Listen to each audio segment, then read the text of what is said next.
Some new information on a jailbreak plot out of Tennessee. Authorities there busting an escape plan, they say, by the only woman on death row.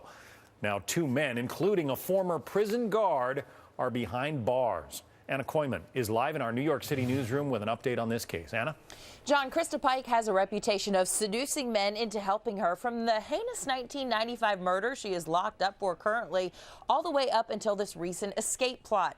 According to the Tennessee Bureau of Investigation, a prison break plan was in the works and money changing hands, but there was no imminent danger of an escape.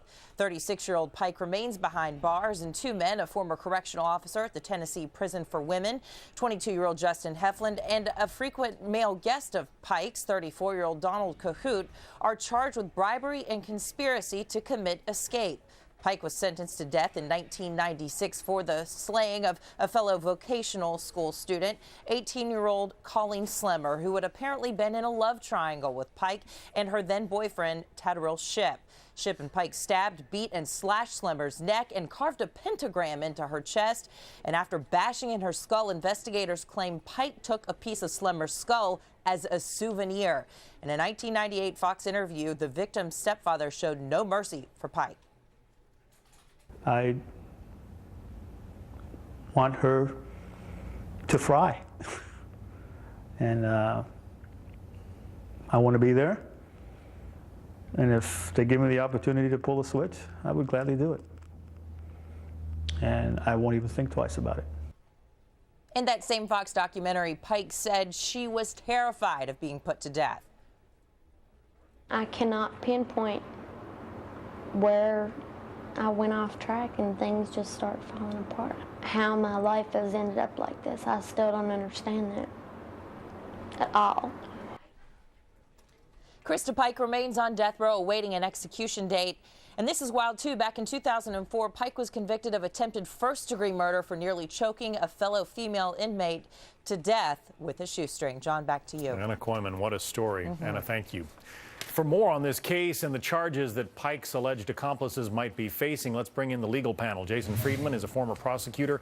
Rachel Self is a criminal defense attorney. Jason, she's already in jail. Is it easier to prosecute somebody in a case like this who's already locked up?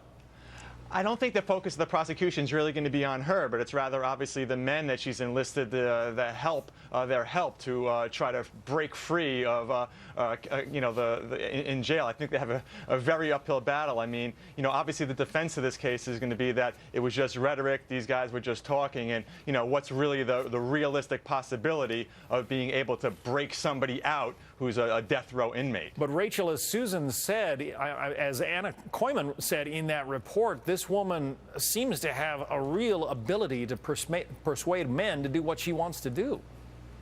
Oh, absolutely. She's a total black widow, and I think that that's going to be a great defense for these gentlemen in this case. And at this point, it's unclear what concrete evidence the Tennessee Bureau of Investigation actually obtained to have these gentlemen investigated. So at this point, Jason's absolutely right. You're looking at just talking, and it's going to be a very interesting case to see unfold. And the fact that she is accused of trying to kill another fellow female inmate during her time in prison, that's not going to help her, is it, Rachel? No, it's not going to help her. She's an absolute disaster. I mean, at 18, she plays the victim in that interview from 1998, but she has a lifelong history of sociopathic and sick tendencies. And in 2004, she was the one that instigated, apparently, according to court documents, she was the initial aggressor in this 2004 attempted murder. So I think that she's a pretty nasty individual. John, just one thing I might add in terms of her culpability or responsibility here. I mean, if she violated some type of prison rules with, communicating with the outside or offering money, presumably they can, take away some, whatever small amenities she does get in prison. But in terms of an outright prosecution against her for organizing her own supposed breakout from prison, I think is pretty unlikely. I want to turn your attention to a very different kind of legal story. In Denver, Colorado, a woman named Susan Cole now stands accused of perjury and attempting to influence a public servant because of what she did when she showed up for jury duty. She shows up with makeup, lipstick smeared all over her mouth. Her hair was in curlers, her socks were mismatched, and she told the judge that she was suffering from post-traumatic stress disorder. The problem is, maybe a year or so later, she called into a radio show and talked about how it was all a ruse. Here's what she had to say. When they asked me about mental issues, I got up and said, yeah, I have some mental issues. And the judge said, does anybody care if she leaves? And when I put the lipstick on, I put it on so bad that it looked like I didn't know how to put lipstick on. For about 2 weeks, every time me and my roommate thought about it, or I told my clients, we would cry because we laughed so hard. The problem is the judge who had let her off of that jury pool was listening to that radio program. She's in a whole lot of trouble now. Rachel, what do you say? Well, I'll tell you, loose lips sink ships. And this is a case in which this woman is now going to need a jury herself because she's on the hook for 4th-degree felony perjury.